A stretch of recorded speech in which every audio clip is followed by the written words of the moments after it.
Good evening दोस्तों, मेरा नाम अनिरुद्ध है और मैं एक शराबी हूँ। हाय अनिरुद्ध जी। हाय अनिरुद्ध भाई। Thank you thank you. बहुत ही आभारी हूँ और बहुत भाग्यशाली महसूस करता हूँ कि जिंदा हूँ, आप लोगों के बीच में हूँ और इसीलिए शराब के पहले घूंट से दूर। और जैसा कि आज का टॉपिक भी है कि एक टाइम था, मतलब रोज हम पढ़ते हैं मीटिंग में ये कैसे असर करता है, जिसमें एक लाइन है कि कुछ लोग ऐसे अभागे होते हैं। इससे पहली वाली जो बिग बुक थी हिंदी की, उसमें बदकिस्मत शब्द था कि कुछ ऐसे बदकिस्मत होते हैं। तो एक टाइम था जब मैं खुद को ये बदकिस्मत समझता था कि जिसने पी पी के मरना है, उसका बाहर से निकलने का कोई रास्ता नहीं है ए में आने के बाद भी। और आज मैं ये बोल रहा हूँ कि मैं बहुत भाग्यशाली महसूस करता हूँ। तो ये जो सफ़र है वही मैं शॉर्ट में आपसे शेयर करने जा रहा हूँ। लेकिन इससे पहले थोड़ा जाना पड़ेगा पीछे कि बचपन में ही शराबियत देख चुका था मैं। घर में शराब का पूरा माहौल था, मेरे पिताजी बहुत पीते थे और बहुत छोटी उम्र में इतना सब कुछ भुगतना पड़ा, जो बाद में मेरे बच्चों को मेरी वजह से भुगतना पड़ा। कि मैंने कसम खाई थी तब कि शराब को हाथ नहीं लगाऊंगा, लेकिन मैंने 21 साल का हुआ तब मैंने शराब को छुआ मतलब पी ली। और अब समझ में आता है कि पहला ड्रिंक जब लिया तभी से बैंड बजना चालू हुई थी। उसके बाद छोटे गांव से शहर, शहर से फिर मुंबई, मेरा ज्यादातर ड्रिंकिंग करियर जो है वो मुंबई में गया है। और ये ड्रिंकिंग करियर बड़ा अच्छा शब्द है, मतलब ये बिग बुक में वैसे तो पढ़ डालता हूँ और मुझे समझ में आ गया ऐसा मुझे लगता है। लेकिन मोर अबाउट अल्कोहलिज्म जो चैप्टर है शराबियत के बारे में कुछ और जानकारी इसकी शुरुआत में ही आता है कि ना इन आर ड्रिंकिंग करियर्स। तो ये जब मैंने बाद में स्पॉन्सर लिया और स्पॉन्सर के साथ बिग बुक पढ़ना चालू हुई, तब मेरी समझ में आया कि ड्रिंकिंग करियर्स का कितना गहरा मतलब है मेरे जीवन में। तो करियर होता है ना दोस्तों लोगों का, कोई डॉक्टर होता है, कोई इंजीनियर होता है, कोई सॉफ्टवेयर इंजीनियर होता है, कोई कुछ भी होता है, तो एक लंबे समय तक वो काम करता है। जब कोई खिलाड़ी होता है, कोई हीरो होता है, जो भी है अपने अपने लाइफ में, तो एक लंबे समय तक काम करता है, तो वो काम करने का जो कार्यकाल है उसको करियर बोलते हैं। तो जिसने जो कोई करियर चुनता है, ज्यादातर ये होता है कि आसपास देखते हैं ये ट्रेंड चल रहा है, या कोई भैया होता है अच्छा मैं भी इनके जैसा बनूंगा, कोई बड़ा आदमी होता है मैं इसके जैसा बनूंगा। तो वो प्रोफेशन चुनता है, पहले इंटर्नशिप करता है, फिर वो नौकरी पकड़ता है तो छोटे पद पे होता है, फिर वो मेहनत करता है बेचारा तो उसको इंक्रीमेंट मिलता है, उसको थोड़ा सा प्रमोशन मिलता है। तो फिर उसे और मजा आता है कि यार मेहनत करता हूँ तो मैं, मेरे को अच्छा ये फायदा मिला, तो वो और करता है कि मैं और आगे बढ़ूँ। और इस तरह से काम करते रहता है और उसका करियर बनता है उसके अपने फील्ड में। कुछ अपने करियर के बारे में ज्यादा सीरियस होते हैं तो वो और ज्यादा मेहनत करते हैं, नए नए स्किल सीखते हैं, कुछ कोर्सेज करते हैं, कुछ दोस्तों से मदद लेते हैं, उनसे सीखते हैं, और वो ज्यादा काम करते हैं, ओवर टाइम करते हैं, तो उनका उतना करियर में और आगे बढ़ते हैं। और कुछ लोग होते हैं जिनको करियर के को छोड़ के कुछ सोचता नहीं है, वो दिन रात उनके मन में ये है कि मैं आगे कैसे बढ़ूं यार अपने करियर में। और वो शिद्दत से काम करते हैं, जुनून से काम करते हैं, मतलब उनके लिए बाकी काम छोड़ के कुछ नहीं रहता है। और वो जो है मतलब छुट्टियां नहीं चाहिए उनको, overtime to overtime करेंगे, डबल शिफ्ट करेंगे। घर में कुछ है तो उसका नहीं है, कोई त्योहार है तो उसका नहीं है, छुट्टियों के लिए गए घर वालों के साथ तो तब भी काम लेके जाएंगे। तो ये सब करते हुए उनको जो रहता है कि उनका ध्यास, जो मराठी में कहते हैं हम, या सांस बन जाती है कि काम काम और काम, और वो मतलब बहुत ऊंचाइयां छूने की कोशिश करते हैं। अब मैंने भी यही किया, लेकिन मैंने ये शराब के साथ किया। तो शुरुआत में तो ऐसा कोई यार दोस्तों मेरे मन में था नहीं। मैंने जैसे बताया कि मैंने कसम खाई थी कि शराब को हाथ नहीं लगाना है, लेकिन मेरे भी जीवन में कोई ऐसा व्यक्ति आया जिसके जैसा बनना चाहता था मैं। पहले तो मेरे सामने रोल मॉडल था, मेरे पिताजी का था, और वो मैंने उसने बताया था कि शराब नहीं पीना है। लेकिन एक नया रोल मॉडल मेरे सामने आ गया और मैंने कहा कि यार इनके जैसा बनना है मुझे। तो उनके जो बाकी के गुण थे, उनके जो बाकी की मेहनत थी, उनके जो बाकी के काम हैं, वो उठाए नहीं उठाए, कितने उठाए वो मालूम नहीं, पहली बात जो उठाई कि यार शराब पी लूं मैं। तो शराब पी मैंने और बहुत मजा आया। तो पहले अकेले पी, फिर 4 दोस्तों के साथ पी, फिर उन 4 दोस्तों का साथ छोड़ दिया, जैसे कोई कंपनी बदलता है वैसे, और दूसरे दोस्तों के साथ पीना चालू किया, क्योंकि पहले के जो दोस्त थे वो कभी-कभार पीने वाले थे। अब मेरे को उनमें बोरियत होने लगी, मुझे और आगे बढ़ना था। दूसरे दोस्तों के साथ बढ़ना चालू की, काम पे भी ऐसे ही काम चुने जहाँ पे मैं पीने की मेरे को सहूलियत हो, या काम के भी दोस्तों से उन्हीं जमती थी जो मेरे साथ पी के बैठे, जो ज़्यादा पिएँ, जो देर तक पिएँ। ये पीने के लिए मैंने फिर अपना जो मेन काम था, नौकरी थी, उसको भी मैं नज़रअंदाज कर देता था। मैं घरवालों की ज़रूरतों को नज़रअंदाज कर देता था। मैं ये अपना टाइम टेबल जो होता है दिन और रात का, उसकी ओर भी मैं ध्यान नहीं देता था। इसके मारे मैं अपने बाकी शौक छोड़ रहा हूँ अच्छे, इसके मारे मैं बच्चों के पेरेंट्स टीचर्स जो है होती है मीटिंग, उसमें नहीं जा रहा हूँ, गया तो भी हैंगओवर के साथ जा रहा हूँ, लेट जा रहा हूँ और जल्दी निकल रहा हूँ, काम से ऑफिस से जल्दी निकल रहा हूँ। घर में कोई त्योहार वगैरह है तो अपन ने ध्यान नहीं देना उस पे, किसी का बर्थडे है, कुछ है तो मेरे को अगर दारू उस दिन अलाउ नहीं है, तो मेरे को उसमें इंटरेस्ट नहीं हुई और एक-एक करते चीज़ें ये पीने में मैं इतना आगे बढ़ता गया और इसके लिए मैंने क्या-क्या नहीं किया है यार, मतलब अलग-अलग गुण सीखे मैंने। कि कैसे अलग-अलग ढंग से पीना है, कैसे अलग शराब पीना है, कहाँ अगर बाहर जाओ, बाहर जाके पीना है, घर में पीना है, दिन में पी के चालू करके देखना है। तो ये तरह-तरह की चीज़ें मैंने की, इतनी शिद्दत से मैंने शराब को फ़ॉलो किया कि उसके सामने मेरी ज़िंदगी की सारी चीज़ें, सारे लोग, मेरी सेहत, मेरी इज़्ज़त, पैसे कमाने का ज़रिया, ये सब कुछ मतलब तुच्छ बन गया कि एक ही जुनून, एक ही ध्यास कि मेरे को ये शराब, शराब और शराब। फ़र्क सिर्फ़ दोनों में इसमें ये था कि बाकी के जो लोग होते हैं, जो अपने काम में अपना पूरा ध्यान देते हैं, तो उनका करियर ऊपर, ऊपर, ऊपर बढ़ते जाता है यार। मेरा भी करियर पीने का ऊपर बढ़ा था, ये शराब मेरे को कई अच्छी जगहों पे ले गई, मैंने कुछ पाया, कॉन्फिडेंस जो मिला था और जो मेरे में एकदम खुल जाता था अंदर से मैं और एक जोश भरता था, तो उससे मैंने काफ़ी चीज़ें की, ये ग्राफ पहले-पहले तो ऊपर गया और फिर जो नीचे आना चालू हुआ, तो वो नीचे रुकने का नाम ही नहीं लिए। मतलब ज़मीन पे आके नहीं गिरा, वो नीचे, नीचे, नीचे पाताल में ही जा रहा था और रुकने का नाम नहीं ले रहा था। और कुछ जगहों पे ऐसी मान्यता है कि पाताल में मतलब मरे हुए लोग जो हैं, उनकी बस्ती पाताल में होती है। लेकिन मेरी दोस्तों ऐसी हालत हो गई थी कि मैं जीते जी ही मर गया था, मुर्दे की तरह बन गया था। क्योंकि ज़िंदा आदमी किसको कहेंगे यार? जो बढ़िया जिसकी सेहत है, जिसकी सोच एकदम नॉर्मल ठिकाने पे है, जो अपना भला-बुरा जानता है, जो अपने परिवार के प्रति ज़िम्मेदारियाँ जानता है, जो अपने काम के प्रति ज़िम्मेदारियाँ जानता है, जो 4 लोगों में उठ-बैठ सकता है, एक मिनिमम रिक्वायरमेंट जिसको ज़िंदा-दिली तो बहुत आगे की बात है, लेकिन एक नॉर्मल ज़िंदा आदमी भी नहीं रहा था। मैं बेसिक जो चीज़ें हैं, वो भी नहीं करने के काबिल रहा। एक प्रकृति ने या प्रभु ने हर इंसान को, जानवरों को, पक्षियों को मतलब वो एकदम कीड़े-मुंगे होते हैं उनको भी, पौधों को भी एक बेसिक इंस्टिंक्ट दी है कि जीवन में कितना भी उनके कितनी भी परिस्थिति आसपास की खराब हो, प्रतिकूल हो, तो भी खुद को बचाना है और बढ़ना है।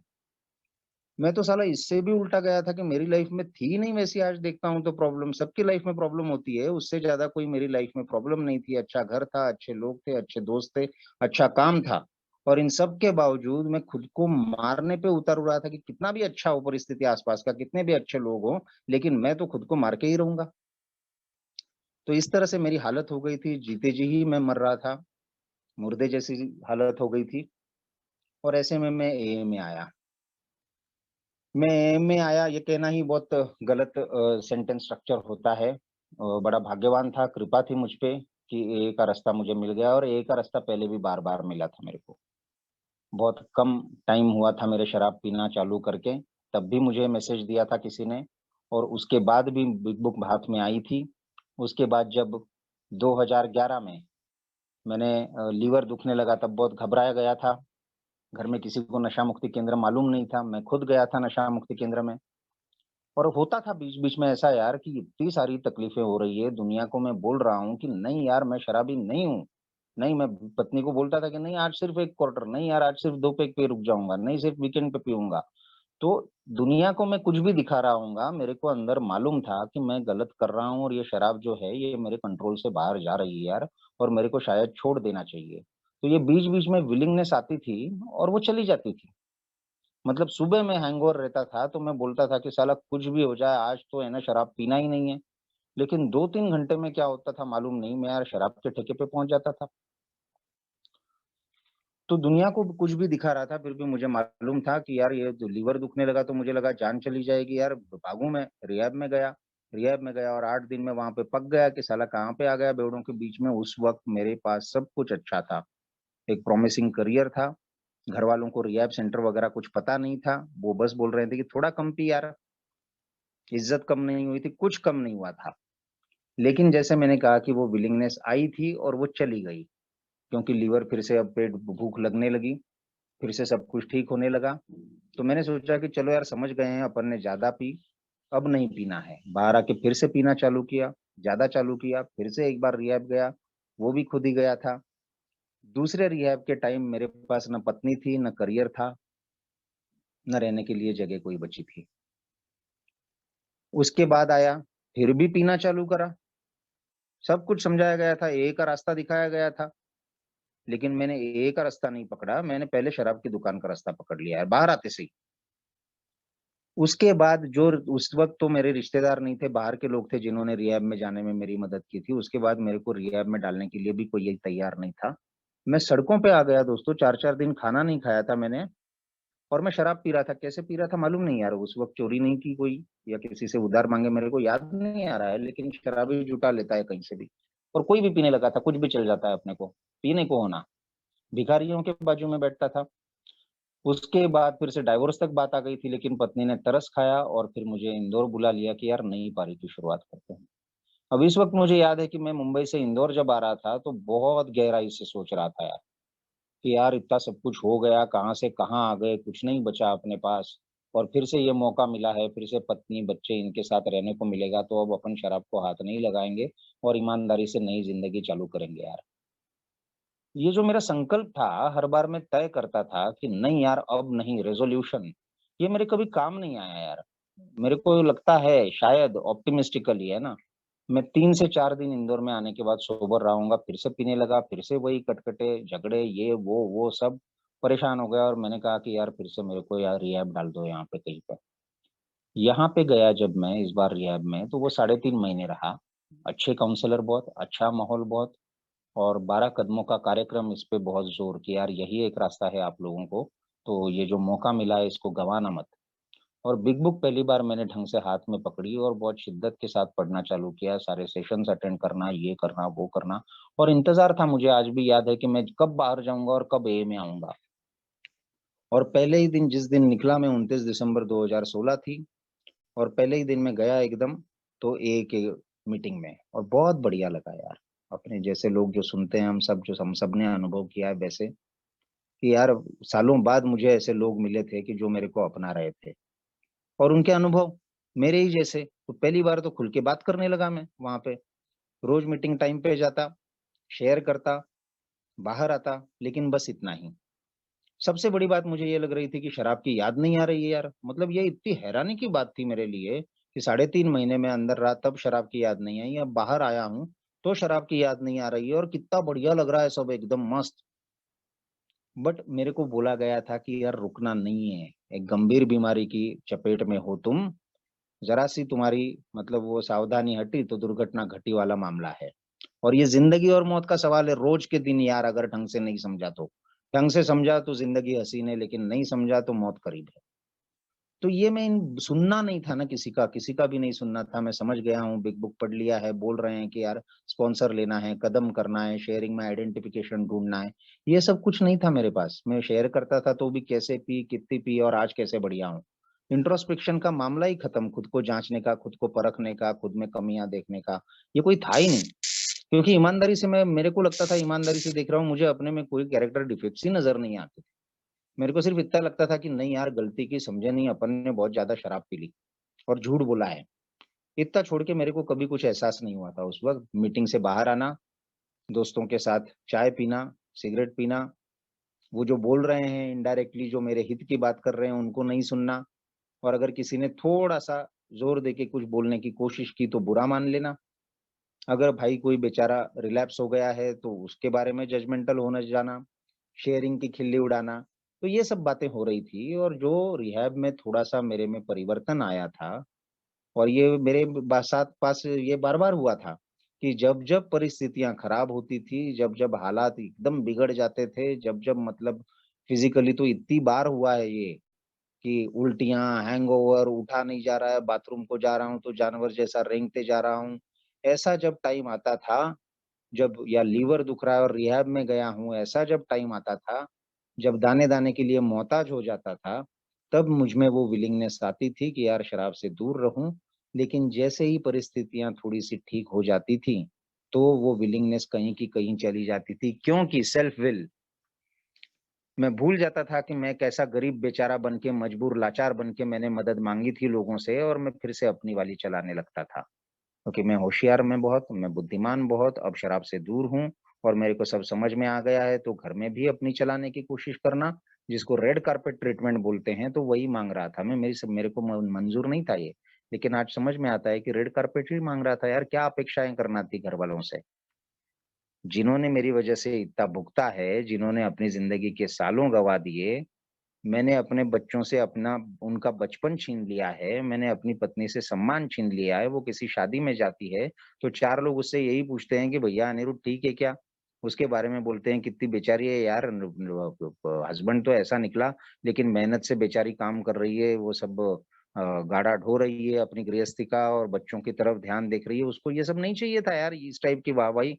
उसको ये चाहिए था कि मेरे साथ वो किसी भी शादी में जाए तो एकदम जोड़ा अच्छा दिखे, उसको अभिमान महसूस हो कि हाँ, मैं इसकी पत्नी हूँ। उसने कभी मेरे से बहुत ज़्यादा कम्फर्ट्स या लग्ज़रीज़ नहीं माँगी थी यार। बच्चों को तो क्या मालूम ही नहीं था। तो ये सारा था, इनकी मैंने नींद छीन ली, इनको मैंने मोहताज कर दिया हर चीज़ के लिए, और जैसे ही मैं सोबर हो जाता था, मतलब एब्स्टिनेंस में आता था कि शराब से दूर हूँ कुछ दिन, मैं इन्हीं पे चिल्लाने लगता था, इनको ही बोलने लगता था कि ऐसा नहीं ऐसा करो, वैसा नहीं वैसा करो, और अगर मैं जो बोल रहा हूँ मेरे हिसाब से तुम लोगों ने नहीं किया, तो फिर साला मेरे नसीब में तुम लोग आए। ऐसा ही तो तुम करते हो, इसलिए मैं पीने जाता हूँ। सुधर के क्या फ़ायदा साला, इससे तो अच्छा था कि मैं पी रहा था। और मैंने पी ली दोस्तों, ये में आने के बाद 2 महीने मुश्किल से। और जैसे ही मैंने पी ली, तो एक ड्रिंक के बाद ही साला पूरी मेंटालिटी चेंज। मतलब साढ़े 3 महीने जो कुछ 1, 2, 3 स्टेप किया है वहाँ पे, बिग बुक जो पढ़ी है, दिन में 16 बार प्रेयर कर रहे हैं, सेरेनिटी प्रेयर, यहाँ पे मीटिंग में आया, मीटिंग में जो शेयरिंग की, जो प्लानिंग की कि यार अब ज़िंदगी कैसे जीना, सब गायब। वही पुराना अनिरुद्ध शराबी, मतलब क्वांटिटी तो वो थी, कि वो तो कभी हुआ ही नहीं कि साला डेढ़ पैग लेके चुप बैठूँ या 1 क्वार्टर पी के चुप बैठूँ। 1 आध 2 दिन चलता था, उससे ज़्यादा नहीं। फिर से मेरे को वही कोटा, उसी पे आना पड़ता था। लेकिन सोच इस कदर गिर जाती थी, और इस सोच की पहले शिकार जो होते थे, एक तो घरवाले, कि घरवालों को ब्लेम करना, मेरी पत्नी ने इस तरह से मेरे से बर्ताव किया, या मेरे को ये नहीं मिला, वो नहीं मिला, इसलिए मैं पी लिया। साला इनको मालूम है कि बीमारी हुई है मेरे को।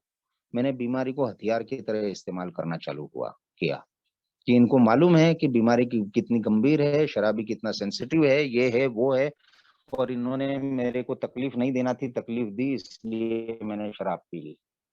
दूसरी बात, मेरे को बोला किसी ने कि यार रिलैप्स हुआ है, कोई बात नहीं, मीटिंग में जा शेयर कर दे।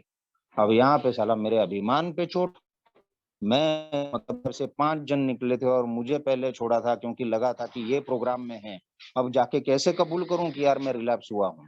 तो ये मेरे को शर्म आने लगी वहाँ पे जाके, शेयर करने में, सच्ची बातें कहने में, कि भैया बाकी कुछ नहीं था।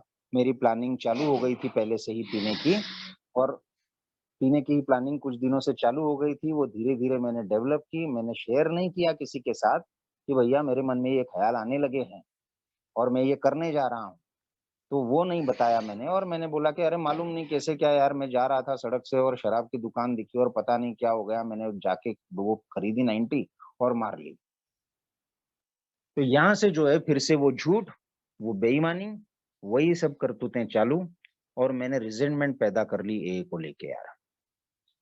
कि मेरे को, मैंने कहा समझ में नहीं आता है, क्या हो रहा है ना? मैं जा रहा हूँ वहाँ पे तो क्रॉस शेयरिंग कर रहे हैं, वहाँ पे मेरे को मीटिंग के बाद कुछ बोला जा रहा है, मेरे को जज कर रहे हैं, मेरे को अपने में नहीं ले रहे हैं, मेरे को नीचा समझ रहे हैं। तो ये सारी नेगेटिव फीलिंग्स उन लोगों के लिए, जिन्होंने मेरी जान एक बार बचाई थी, और फिर से जान अगर मेरी बचनी थी, तो इन्हीं लोगों के ज़रिए बचनी थी। और जैसे मैंने कहा कि मैं हूँ ही ऐसा पहले से बचपन से, कि जो मेरे लिए अच्छी चीज़ें हैं, उन पे ही मैं साँप की तरह फन निकाल लेता हूँ यार। तो ये पर्सनैलिटी की जो प्रॉब्लम थी, तो मैंने सोचा कि ठीक है मीटिंग जाता हूँ, जाने लगा फिर से, 4-8 दिन गया, और लेकिन ये हुआ कि उसके बाद जो मुझे बोला गया था, वो मैं कुछ नहीं कर रहा था। मैं सिर्फ़ एक्सक्यूज़ेज़ दे रहा था, जस्टिफिकेशंस दे रहा था, और मेरे को वो फिर से जो प्यास, जो मैं बोल रहा था कि शराब की याद नहीं आ रही यार, शराब की याद नहीं आ रही यार। अब मेरे दिमाग में पूरी तरह से फिर से वही शराब, और मैं किसी को बोल नहीं रहा था ये, कि यार मेरे को शराब पीने की इच्छा है। मैं दिखाने की कोशिश कर रहा था कि हाँ, मैं कोशिश कर रहा हूँ, हाँ, मैं वो प्रॉब्लम्स नहीं देख पा रहा था कि मैं फिर से क्यों शराब की ओर गया। मैं वो देख नहीं पा रहा था कि यार one day at A time क्यों बोलते हैं, बीमारी कितनी गंभीर है। और उसके लिए सिंपल तरीका है कि तू ईमानदार बन यार, है ना? जो जो चीजें तेरे ब्लॉक में, तू खुला दिमाग रख। तूने है ना इतनी किताबें पढ़ी है हजारों, कोई एक भी किताब तेरे को बचा नहीं पाई है शराब पीने से, लेकिन एक किताब है जो नहीं, जो तेरे को बचा सकती है। क्योंकि मेरे सामने जीवंत उदाहरण थे ना। मेरे सब लोग थे जो मेरे ही जैसे थे, कुछ लोग थे जो रिलैप्स होके आए थे, लेकिन फिर उन्होंने वो हार मान ली थी और मैं हार मानने के लिए तैयार नहीं था। फिर से रिहैब, फिर से बाहर, आखिरी टाइम रिहैब। इस वक्त तक मैंने ये तय कर लिया था। मैंने सोचा यार ये क्या हो रहा है मेरे साथ। मैं सारे कदम समझ रहा हूँ, मैं बिग बुक समझ रहा हूँ, मैंने शेयरिंग सुनी है, मैंने ये किया है, मैंने सर्विस में भी थोड़ा बहुत किया है। तो ये मेरे साथ क्यों हो रहा है ऐसा, कि बाकी के मेरे देखा देखी 1 साल पूरा हो गया, 1.5 साल पूरा हो गया, नए आ रहे हैं, मेरे से छोटे आ रहे हैं, मेरे जितने बुद्धिमान नहीं है वो आ रहे हैं, मेरे जितने पढ़े लिखे नहीं है वो आ रहे हैं, मेरे से बुजुर्ग भी आ रहे हैं और वो सोबर हो रहे हैं, लेकिन मैं क्यों सोबर नहीं हो रहा हूँ यार? क्या प्रॉब्लम है?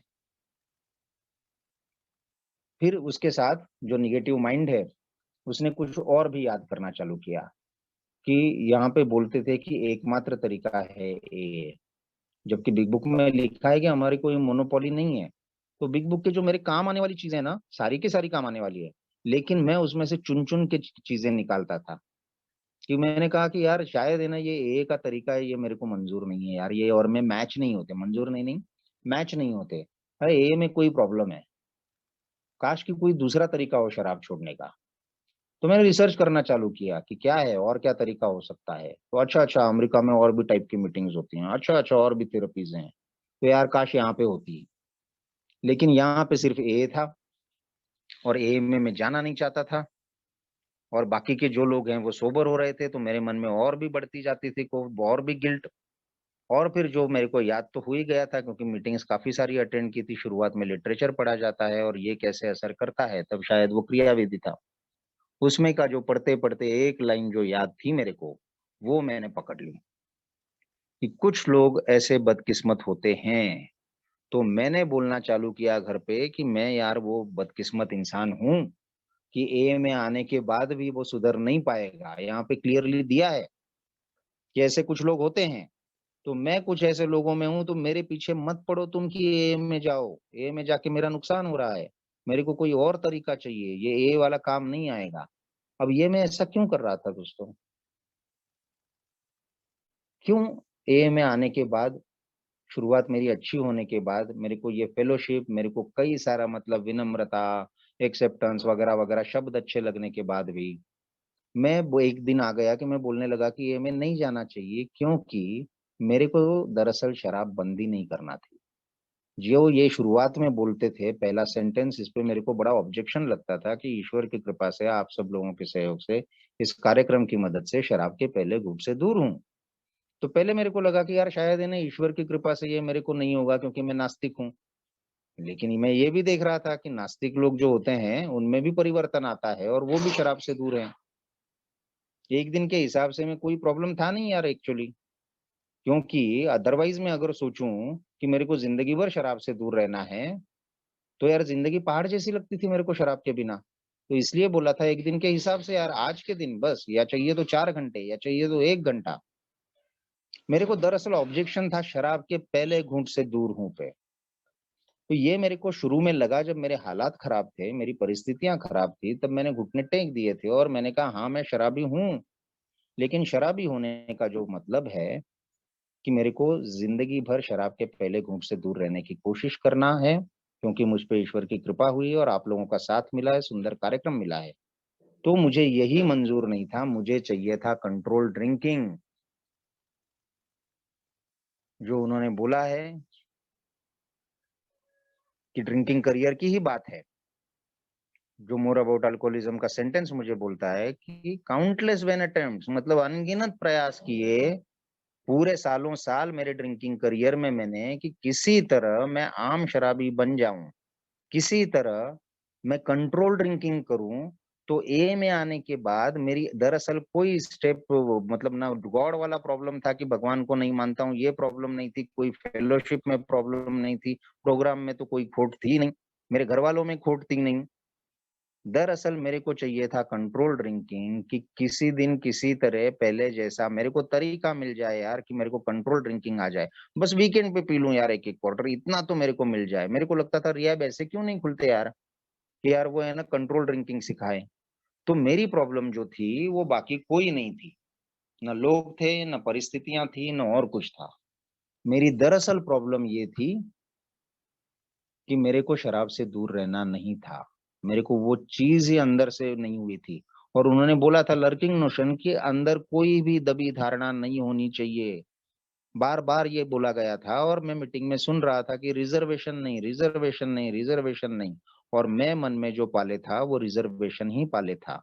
लेकिन मेरे को ये सब बोलना नहीं था सबके सामने, क्योंकि हुआ क्या था कि एक बार ये में आ गया बंदा तो वो कहीं ना कहीं एक का टच आते रहता है। एक ही मेंबर्स फोन करते हैं प्यार से। तो मेरे को यार फोन, वो मैं मुझे गालियां देता था। एक तो पहले मैंने स्मार्टफोन पहली बार हाथ में आया था तब, और मेरे को वो बड़ा गुस्सा आने लगा कि उस पे मैसेजेस भेजते थे लोग, फोन करते थे, प्यार से पूछते थे आएगा क्या मीटिंग, पूछते थे लेने आऊं क्या, पूछते थे। रिलैप्स हो गया तो पत्नी ने फोन किया तो मिलने आए, तो लगता था साला यार ये कहाँ पे इनके चंगुल में फंस गया, कहाँ पे ये एक का फंदा गले में आ गया। मतलब कितनी कोशिशें चल रही थी मेरे आसपास कि यार इतना अच्छा प्रोग्राम मिला है, ये मौका हर किसी को नहीं मिलता है। हजारों लाखों लोग मर जाते हैं, और तुझे ये मिला है तो ये ना यार इसकी कदर करे, इसकी जान बच जाए, ये फिर से अच्छा इंसान हो जाए। लेकिन मेरे को इन्हीं लोगों के प्रति रिजेंटमेंट होने लगी। मैं गालियां देने लगा कि ये मेरी वाइफ क्यों एलोनॉन में जाती है।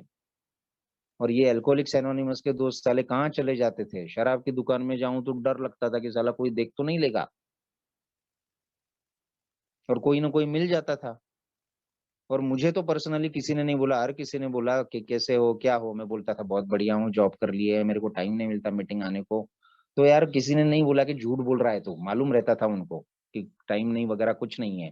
बस बोलते थे कि ठीक है यार रविवार को तो आजा मीटिंग को, तो मैं बोलता था हाँ इस संडे को आऊंगा। लेकिन मैं जाता नहीं था, या जबरदस्ती कभी वाइफ के साथ चला गया तो लगता था ये 1.5 घंटा कब खत्म होगा। क्योंकि मेरे को रहना ही नहीं था शराब से दूर, मेरे को कंट्रोल ड्रिंकिंग चाहिए थी। तो मैंने ये खुद को पहले तो घर वालों को कन्विंस किया और खुद को कन्विंस किया कि आई एम दैट अनफॉर्चुनेट, मैं वो बदकिस्मत इंसान हूं जिसको ए का भी प्रोग्राम काम नहीं आएगा। और मेरी धारणा दोस्तों ये बन गई थी कि साला इसके लिए मैं शराब, मतलब शराब पीना मिले इसलिए मैं इंदौर छोड़ के मुंबई जाता था और कहीं जाता था, काम निकाल लेता था।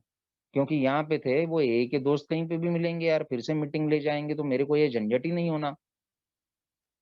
और मैंने खुद को फिर बाद में कन्विंस कर लिया कि ए का काम प्रोग्राम जो है वो अपने काम नहीं आएगा। अपन लोग मैं और भी, मतलब और भी बदतर हूं मैं। मतलब मैं बाकी लोगों को तो बोलता ही था कि बद है ये, लेकिन मैं और बदतर हूँ बोलता था कि मेरे ये काम आने वाला नहीं है, तो मेरे पीछे मत पड़ो, इस मीटिंग में नहीं जाना। तो मैं सोचता था कि कंट्रोल ड्रिंकिंग कर लूंगा, काम कर लूंगा, घर में पैसे कुछ दे दूंगा, तो और कैसे मैं इस चीज से किसी ना किसी तरह छुटकारा पा लूंगा। लेकिन ऐसा तो कभी होता नहीं है। पिए जाऊंगा और जिए जाऊंगा। मेरे को एक साथ दो नैया में सवार होना था, वो मेरे साथ होना नहीं था। या तो पीना पड़ेगा या जीना पड़ेगा। और मैं बार बार कर रहा था, 8 एक दिन पी लेता था, ज्यादा ज्यादा हो जाती थी, फिर रुक जाता था 1 2 दिन, फिर से चालू। खाना नहीं खाता था, कुछ नहीं खाता था, ये जो सब जो आखिरी स्टेज पे आ जाती हैं वो बातें। लेकिन नौकरी कर रहा था, तो घर वाले सोच रहे थे कि चलो यार आज सुधर जाएगा, कल सुधर जाएगा। और मुझे लगा कि चलो ये अच्छा हुआ कि शायद अब इन्होंने मेरे को ए में जाने का बोलना बंद कर दिया। ए के दोस्तों ने फोन करना बंद कर दिए, उनके मैसेज भी नहीं आ रहे हैं अब। तो ये अच्छा है, शायद अब मैं नॉर्मल जी पाऊंगा। तो मैं उस तरह से करने लगा। लेकिन एक के बाद एक के बाद एक के बाद एक चीजें मुझसे ऐसी होती गई। मतलब माँ मेरी हॉस्पिटल में थी एडमिट, हार्ट अटैक आया था, कुछ भी हो सकता है वाली सिचुएशन है। मैंने नाइट ड्यूटी मांग ली, कि मैंने कहा दिन में तो मैं काम करता हूँ, तो रात में यहाँ रुकूंगा। और मैं उसके कमरे में बैठ के उस कपबोर्ड में या टीवी के पीछे अपनी बोतल छुपा के मैं वहां पे पीते रहता था। मतलब माँ मर रही है, जी रही है, अपने को कोई लेन देन नहीं यार, अपने को तो शराब होना। और घर में ऐसी परिस्थिति हो गई कि माँ की तरफ देखें या इसकी तरफ देखें, फिर गिर गया, फिर वो सर फूट गया, फिर लहू बह रहा है दनादन दनादन दनादन। और कुछ समझ में नहीं आ रहा है, उसी में घंटों में सोया हूँ। और फिर आखिरी बार इन्होंने उठा के मेरे को रिहैब में डाल दिया फिर से। और यहाँ पे दोस्तों साला कुछ हुई चीजें कि कब तक पीता रहूंगा यार, कब तक मैं खुद को बेवकूफ बना रहता रहूंगा। मेरे सामने एक दो थे दोस्त रिहैब के ही, एक चला गया ऐसे ही कुछ झांसा देके रिहैब से, और उसको यार मतलब प्रार्थना करता हूँ उसके लिए, और वो गुजर गया। दूसरा मेरे से पहले रिहैब में था एक, लास्ट टाइम में जब आया था तब, तो उसके मरने की खबर आ गई। तो ये ऐसी चीजें हो रही थी और समझ में आ रहा था कि यार ऐसा इंडेफिनिटली तो नहीं चलेगा। मुझे याद है कि मैं रिहैब के फर्स्ट फ्लोर के जीने पे खड़ा था और मुझे इतना मैं खुद से परेशान हो गया था कि मैं 1 घंटे तक वहां पे खड़ा था और सोच रहा था कि यहाँ से अगर हेडलॉन्ग मतलब यहाँ से कूद जाऊं और सर मेरा नीचे फूट जाए तो गारंटेड मर जाऊंगा। तो मैं ये क्यों नहीं कर रहा हूँ यार, ये क्या चल रहा है। बार बार मतलब खुद की तो हालत खराब करना ठीक है, मुझे उसका कुछ ज्यादा नहीं लग रहा था अब, लेकिन कितना मैं घर वालों को क्या गुनाह किया है उन्होंने ऐसा यार, कि मेरी माँ है जिसने मुझे जन्म दिया है, मेरी पत्नी है जिसने मुझसे शादी की है, और मेरे बच्चे हैं जो मुझसे पैदा हुए हैं। इस एक गुनाह के कारण कि वो मुझसे जुड़े हुए हैं, जो जो बंदा मेरे साथ जुड़ा था, जो मेरे को दिन में भी 5 मिनट के लिए मिल जाएगा अजनबी इंसान, तो भी उसको कहीं ना कहीं चोट पहुंचा के जा रहा हूँ। ये कैसी जिंदगी है यार, क्या इसको जीना कहते हैं? और ये क्या कर रहा है तू? और उस वक्त मेरा खुद से सामना हुआ दोस्तों, कि ईमानदारी से मेरे को देखना पड़ा खुद की ओर, कि क्या है कि तू ये बार बार इस चक्र में विशियस सर्कल बोला है, इंसैनिटी बोली है, कि वही वही कोशिश करती रहेगा बेवकूफों सरी की, और सोचेगा कि इस बार रिजल्ट अलग आएगा। कि मैं इतनी बार हार चुका हूं मेरे ड्रिंकिंग करियर में, काउंटलेस वेन अटेम्प्ट्स, अनगिनत व्यर्थ प्रयास किए हैं मैंने कि इस शराब को कंट्रोल कर लूंगा, लेकिन कर नहीं पा रहा हूं। और फिर भी मेरे को लगता है, वो उसका उदाहरण भी दिया है बिग बुक में, कि जे वॉकर रहता है, एक पागल इंसान रहता है, उसको लगता है कि गाड़ी के सामने झूलता हुआ चला जाऊंगा रास्ते पे, हाईवे पे, और इस बार मेरे को गाड़ी नहीं उड़ाएगी। मैं क्यों नहीं समझ रहा हूँ कि मैं एक अंधा हूँ जिसको रास्ता पार करना है, लेकिन वो खुद के बल पे करने की कोशिश कर रहा है, और गलत टाइमिंग, वो सिग्नल नहीं देख रहा है, बहुत ट्रैफिक चल रहा है और बार बार वो कुचला जा रहा है। जिंदा बचा है यही गनीमत है, और फिर भी अकेले के दम पे चलने की कोशिश कर रहा है। तो ये क्यों नहीं समझ रहा हूँ। तो फिर और एक बात समझ में आई कि यार ये जो मैं बोल रहा हूँ ना बार बार कि यार मैं बदकिस्मत हूँ, मैं बदकिस्मत हूँ, मेरे साथ ही ऐसा हो रहा है, बाकी के लोग तो निकल जाते हैं, मुझ में ही कोई प्रॉब्लम है, मेरे को ही शायद भगवान ने ऐसे बनाया है, कि मैं जन्म से ही ऐसा हूँ कि मैं कभी ईमानदार नहीं हो पाऊंगा। तो ऐसा कुछ था नहीं, ये मेरा अंधापन था, और अंधापन भी नहीं था, अंधापन ओढ़ लिया था मैंने। मेरे को नहीं देखना था जो सच्चाई है सामने। सच्चाई ये थी कि जो भी इस रास्ते पे चलना चाहेगा वो सोबर हो सकता है, उसमें वो पर्सनालिटी में चेंज आता है, उसमें वो सोच में बदलाव आ जाता है, कि उसका जुनून चला जाता है। अगर क्रेविंग होती भी है तो वो इन चीजों को अपनाता है जो यहाँ पे बोली गई है, कि फोन कर भाई किसी को, किसी से बात कर, कुछ नहीं तो अपनी पत्नी से बात कर, बता कि ऐसा ऐसा हो रहा है मेरे साथ। पूरी एक ही फौज आ जाती है यार। तब कोई ऑनलाइन मीटिंग्स वगैरह नहीं थी, लेकिन तू कुछ भी नहीं कर रहा है, क्योंकि तेरे को चाहिए ही नहीं। तू बहरा हो गया है, ये बहरापन तूने ओढ़ लिया है, क्योंकि हर जगह से तेरे को बोला जा रहा है कि यार ये कर तो तेरी प्रॉब्लम दूर हो जाएगी, लेकिन तेरे को सुनना नहीं है। तूने अपने दिमाग को बंद कर लिया है कि इस तरीके से मैं पुरानी सोच अगर छोड़ दूं कि मेरे को कंट्रोल ड्रिंकिंग करना है, मैं ये अगर मान लूं कि मैं यार ऐसा बनाऊं कि अब मेरा पैर कट गया है, अब वो नया नहीं आना है, तो मैं सोचूं कि नहीं नहीं जयपुर फूट आता है, मैं उसको लगा सकता हूँ। तो मतलब लॉजिक में इस तरह से इस्तेमाल करूं, तो ये बहरापन ओढ़ लिया है, मैं सुनने को ही तैयार नहीं हूँ। दरअसल मेरे में इच्छा ही नहीं है कि मैं सुधरूं। तो फिर वो जो बोला गया है बाद में, जो मैंने वहां पे लिटरेचर ध्यान से पढ़ना चालू किया, इस बार मेरे को रिया में बोले कि मैंने ही बोला था उनको, और उन्होंने चीज मान ली, कोई सेशन नहीं, कुछ नहीं, कुछ नहीं। दिन भर बाहर रहे और अंदर आ, क्योंकि सभी कुछ मालूम था। मैंने बोला कि आप 4 दिन इनको छुट्टी दे दो सबको, और मैं यहाँ के सेशंस लेता हूँ, सब याद है मेरे को। तो प्रोग्राम सब बेसिक्स मालूम, क्या करना चाहिए क्या नहीं करना चाहिए मालूम, लेकिन मैं कर नहीं रहा हूँ क्योंकि करने की इच्छा नहीं, हालात खराब हो जाते हैं। तब वो विलिंगनेस थोड़ी सी जाग जाती है। मेरे को बोला गया था बाकी कुछ नहीं चाहिए यार, थोड़ी सी विलिंगनेस, विलिंगनेस चाबी है, बदकिस्मती वगैरह कुछ नहीं है। ये सेल्फ पिटी में जो तू डूबा रहता है, आत्मदया में खुद पर लानत भेजता है, खुद को कोसता है, खुद पे दया करता है, ये दुनिया ऐसी क्यों, मैं ऐसा क्यों, मैं ही अल्कोहलिक क्यों? तो कुछ नहीं है ऐसा, ये ऐसी जेल में तू बंद है अभी, ऐसी कोठड़ी में जिस पे ताला लगा है और उस ताले की चाबी तेरी जेब में है, लेकिन तू चिल्ला रहा है बचाओ बचाओ बचाओ। कुछ नहीं करना है, जेब में चाबी है इच्छुकता की, वो उठाना है, ताला खोलना है, बाहर चलना है, आजादी है। तो मेरे को यहाँ पे बोला गया था कि थोड़ी सी इच्छुकता चाहिए जिससे दरवाजा खुल जाता है और फिर एक अलग दुनिया दिखाई देती है, और थोड़ी और कोशिश करेगा तो और खुलेगा, थोड़ी और कोशिश करेगा तो थोड़ा और खुलेगा, लेकिन कुछ नहीं करेगा तो हवा के झोंके के साथ वो दरवाजा फिर से बंद हो जाएगा और तू अंधेरे में फिर से। और इस तरह से चलता रहेगा तो तीन ही चीजें बोली है, या तो पागलपन, या जेल, या फिर समय से पहले दर्दनाक मौत। पागलपन और क्या बाकी रहा था? मेरे को पैरानोइया के लिए, मेरे को नींद आने के लिए, मेरे को एंजाइटी के लिए, मेरे को डिप्रेशन के लिए दवाइयां दे रहे थे, बीपी की दवाइयां चालू थी।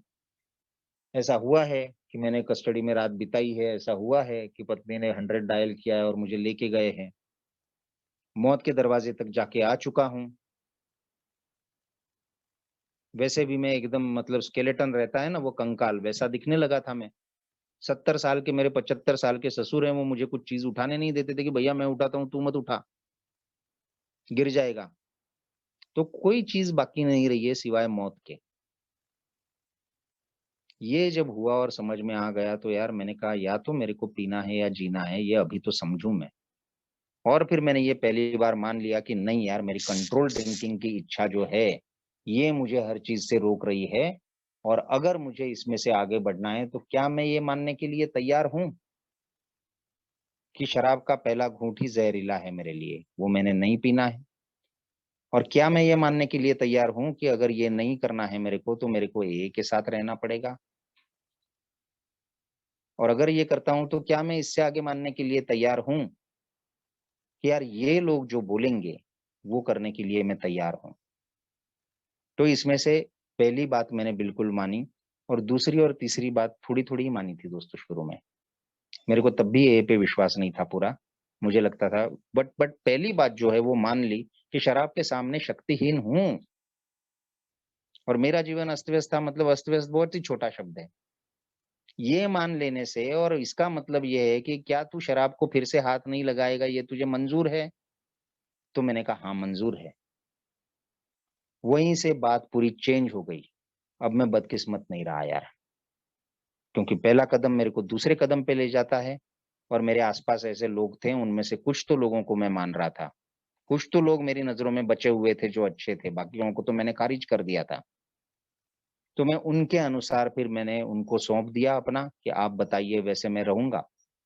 उन्होंने बोला कि तू अपने काम के क्षेत्र में नहीं जाएगा, उस करियर में, प्रोफेशनल करियर में मुंबई जाता है तो पी लेता है, वहां पे नहीं जाएगा। मैंने कहा मंजूर। घर वालों के साथ कैसे व्यवहार रहेगा? मैंने कहा जैसे वो रखेंगे वो वैसा। काम क्या करेगा? जो मिलेगा वो। कितनी सैलरी? जो मिलेगी वो। और उस हिसाब से उस दिन से मैं बाहर आया रिया, 15 अगस्त 2018। उस दिन से मैं ए के मेंबरों के साथ रहने लगा।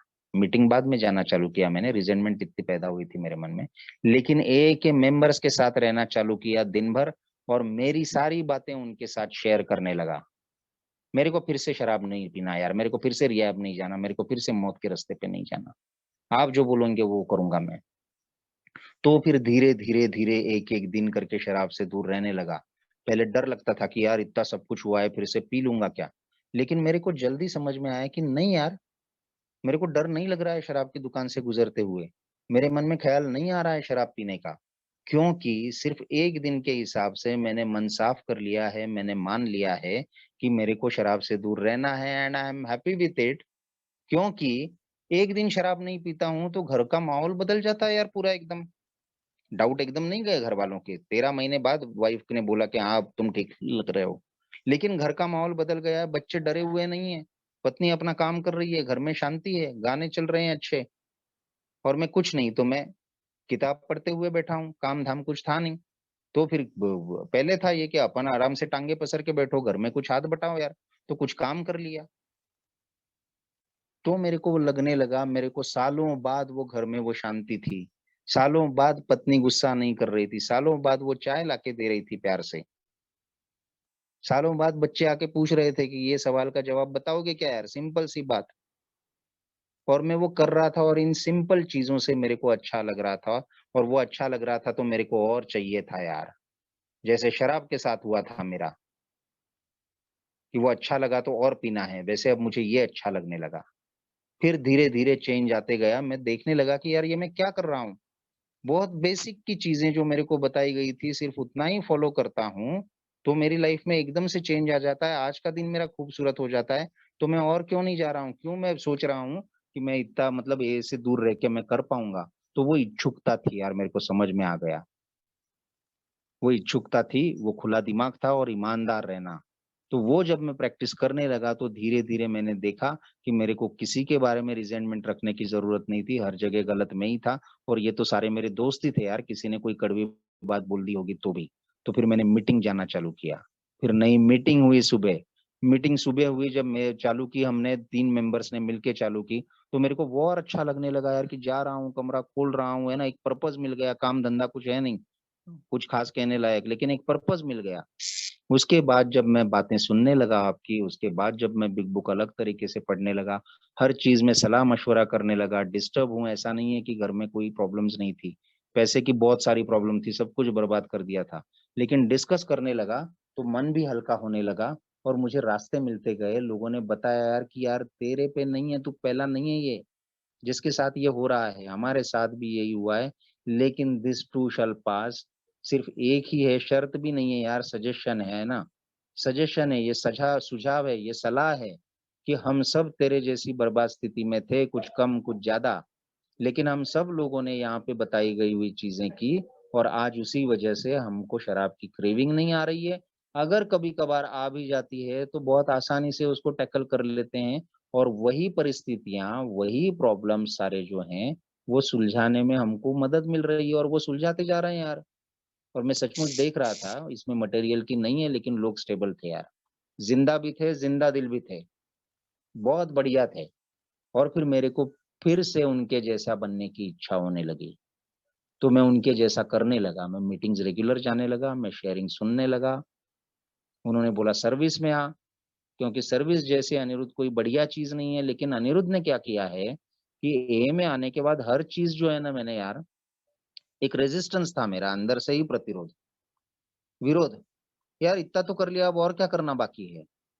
लेकिन परिस्थितियाँ ऐसी बनती रही कि मैं उन लोगों के ए मेंबर्स के साथ रहा। तो कई बार ऐसे हुआ कि यार कितनी बार मना करूँ, चलो इनके साथ हो लूँ।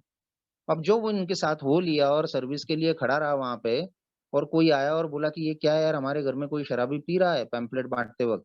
और मैं उसको बताने लगा जब कि नहीं, नहीं यार मैं भी ऐसा ही हूँ और ये तरीका है, तो मुझे बहुत अच्छा लगने लगा यार। सालों तक मतलब कोई जीवन का उद्देश्य नहीं, कोई पर्पज़ नहीं, सिर्फ़ अपनी और अपनी देखना, सिर्फ़ अपने बारे में सोचना, और यहाँ पे किसी अनजान व्यक्ति के लिए मैं अपने पर्सनल अनुभव जब बता रहा था, तो उसके मन में जो आशा जाग रही थी, उसको लेके मेरे मन में जो खालीपन था एक बहुत बड़ा गड्ढा, तो वो भरा हुआ सा महसूस होता था यार, आज का दिन सफल हुआ, ये फीलिंग आने लगी।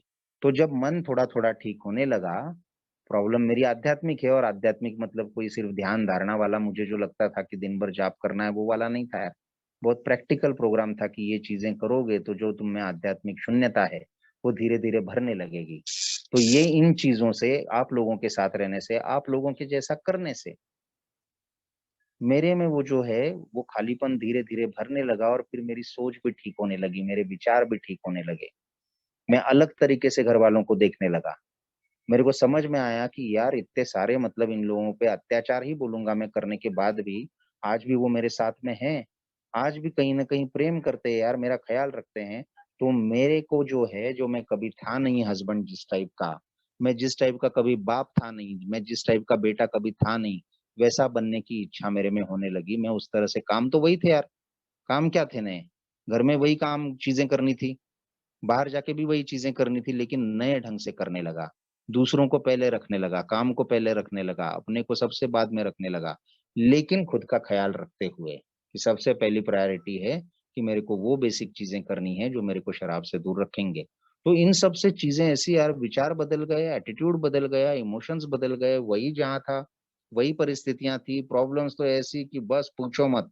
मतलब क्या बर्बादियां करके रखी थी कि वाह रे वाह, अब तक उनको संवार रहे हैं एक एक दिन करके दोस्तों। कुछ महीने, 2-3 महीने पहले मेरे को 4 साल हो गए, आपकी कृपा से, प्रभु की कृपा से, प्रोग्राम की कृपा से। प्रॉब्लम्स आज भी चल रहे हैं, लेकिन अब मैं सुनता हूं जब, क्योंकि प्रॉब्लम से जिंदगी है, तो प्रॉब्लम्स आते रहेंगे जाते रहेंगे हर किसी के लाइफ में, लेकिन इन प्रॉब्लम से मैं पहले भागना चाहता था या निपटना चाहता था तो अपनी बुद्धि से, इंटेलिजेंस से, अपने बल पे, लेकिन आज घबरा जाता था मैं यार। आज बहुत सारे प्रॉब्लम्स हैं, 4 साल बाद भी मैं किराए के घर में रह रहा हूँ, कोई कार नहीं है, कोई ये नहीं है, वो नहीं है, लेकिन प्रोग्रेस कर रहा हूँ। मटेरियली तो प्रोग्रेस कर ही रहा हूँ, लेकिन मटेरियल पे मेरी आज खुशी डिपेंडेंट नहीं है। प्रॉब्लम्स लाइफ में आएंगे, लेकिन मेरे पास एक प्रोग्राम है और प्रोग्राम सॉल्यूशंस का है। हर परिस्थिति में मेरी सोच को सुधारने के लिए, मेरी सोच को और अच्छा करने के लिए प्रोग्राम मैं कर रहा हूँ और उसका फायदा मिल रहा है यार। आज कोई ऐसा दिन नहीं है जब मेरे को लगता है कि यार आज का दिन बेकार गया। एक भी दिन मेरे को याद नहीं आ रहा है जब से मैं सही मायने में सोब्राइटी में आया हूँ। जीना यानी कारोबार है, वहां पे तेजी मंदी चलती रहेगी, कभी कम पैसे आएंगे, कभी ज्यादा पैसे आएंगे, कभी तुमको इज्जत शोहरत मिलेगी, कभी बदनामी होगी, कभी नहीं होगा, वो होगा। उस पर डिपेंडेंट नहीं है। लेकिन आज के दिन मेरे को प्रोग्राम ने ये दिया है, फेलोशिप ने ये दिया है कि आज मीटिंग अटेंड कर लूं यार, आज मैं अपने ग्रुप के लिए कुछ काम कर लूं यार, आज मैं अपने इंटर ग्रुप के लिए कुछ काम कर लूं यार, आज नए शराबी भाई से अगर को मिलता है तो बहुत ही अच्छा है यार। आज कुछ नहीं है, शेयरिंग नहीं कर पा रहा हूँ, काम में हूँ, फिर भी आज ऑनलाइन की वजह से मैं आपकी मीटिंग सुन रहा हूँ यार। किसी का आज बाकी कुछ नहीं हुआ तो 2-3 भाइयों से बात कर लिया, कोई परेशान भाई है, उसको अगर मैंने सिर्फ अपनी शेयरिंग कर दी कि मेरे पे भी ये गुजरी थी, और उसको थोड़ा सा तसल्ली मिल गई, थोड़ी होप मिल गई, तो मेरा आज का दिन सक्सेसफुल ना बॉस। वो जो संतुष्टि मेरे को चाहिए थी, वो जो खालीपन भरने के लिए चीज चाहिए थी, वो मेरे को मिल रहा है।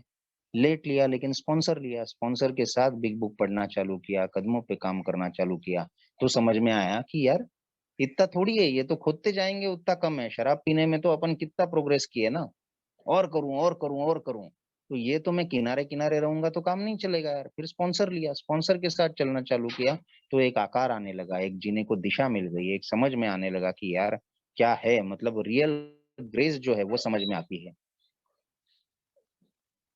तो वो ग्रेस है जिसके सहारे जी रहा हूँ दोस्तों। जो मैंने कहा कि ये सफर था, कि एक देर आर सच अनफॉर्चुनेट्स, मैं ही वो अभागा था, मेरे को लगता था कि पी पी के मर जाना है, लेकिन वहां से आज ये बिल्कुल मैं निश्चित स्थिति में हूँ, प्रोग्राम की वजह से, हायर पावर की वजह से, जो आप लोगों के जरिए काम करती है मेरे लिए। तो एक एक दिन, कल से आज का दिन खूबसूरत है, और आज से गारंटेड कल का दिन खूबसूरत रहेगा। ये गारंटी किस लिए है? अगर मैं आज की तरह रहा तो, अगर मैं आपके साथ रहा तो, अगर मैंने याद रखा कि शराब से दूर रहना है, और दूसरे शराबियों को अगर मैं मदद कर सकता हूँ आज के दिन शराब से दूर रहने में, तो वो करना है। और हर क्षेत्र में जितना कुछ मेरा समझा है, मेरे को समझ में आया है, 12 कदम नहीं हुए मेरे पूरे अभी, लेकिन जितना कुछ मैंने समझा है यहाँ पे, जितना कुछ सुना है, जितना कुछ सीखा है, वो शिद्दत से अपनाने की कोशिश करूं। जो मेरे ड्रिंकिंग करियर में मैंने शिद्दत से कोशिशें की थी, आधे अधूरे प्रयास नहीं, कंप्लीटली झोंक देके, तो वो कर रहा हूँ, और जिंदगी दिन ब दिन हसीन होती जा रही है, आप लोगों की वजह से होती जा रही है दोस्तों। और शायद मेरा टाइम हो गया है, तो मैं यहाँ पे रुकना चाहूंगा, और आप लोगों ने धैर्य से सुन लिया, थैंक यू सो मच। और गलती अगर कहीं हो गई होगी, प्रोग्राम छोड़ के यहाँ की वहाँ की बातें हो गई होगी, गलत बात हुई होगी, तो मैं उसके लिए माफी मांगता हूँ दोस्तों। और ग्रुप का और सभी का, आप लोगों का, देवेंद्र भाई आपका बहुत बहुत धन्यवाद, थैंक यू सो मच।